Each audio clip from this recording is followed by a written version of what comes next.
LGRD মন্ত্রী ও বিএনপির মহাসচিব মির্জা ফখরুল ইসলাম আলমগীর বলেছেন, ঠাকুরগাঁওয়ের মানুষের স্বাস্থ্যসেবা নিশ্চিত করা হবে।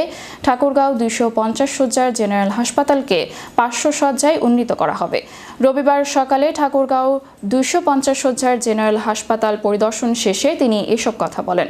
ঠাকুরগাঁওয়ে মেডিকেল কলেজ স্থাপনের বিষয়টি নিশ্চিত করা হয়েছে জানিয়ে মির্জা ফখরুল ইসলাম আলমগীর বলেন, হাসপাতাল পরিচ্ছন্ন রাখার জন্য এবং স্বাস্থ্যসেবা নিশ্চিত করতে যা যা প্রয়োজন তত্ত্বাবধায়ক সেগুলোর চাহিদা প্রেরণ করলে ব্যবস্থা নেওয়া হবে।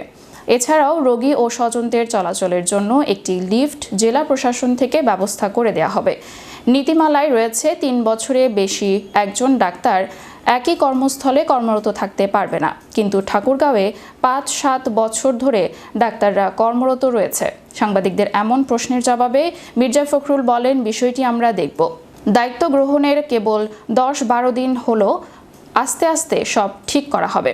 পরিদর্শনে মির্জা ফখরুলের সাথে আরও ছিলেন ঠাকুরগাঁও জেলা প্রশাসক ইশরাত ফারজানা, পুলিশ সুপার বেলাল হোসেন সহ স্বাস্থ্য বিষয়ক কর্মকর্তারা।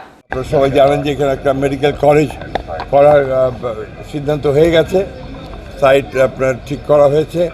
যখন মেডিকেল কলেজ চালু আমাদের হাসপাতাল আরও উন্নত হবে। আমরা চেষ্টা করবো এদেরকে 500 বেডে উন্নীত করবার এবং আমাদের এই এলাকার মানুষ যেন স্বাস্থ্যসেবা পায় সেই বিষয়ে আমরা সবসময় সজাগ থাকব। আমি সুপারকে বলেছি যে তার যা যা প্রয়োজন উনি যে আমাদের জানান, তাহলে আমরা সেই বিষয়ে আমরা সরকারের তরফ থেকে ব্যবস্থা নিতে পারবো। ডিসি সাহেব জানিয়েছেন তিনি একটা লিফটের ব্যবস্থা করে দেবেন এখানে, আমরা তাকে ধন্যবাদ জানাচ্ছি।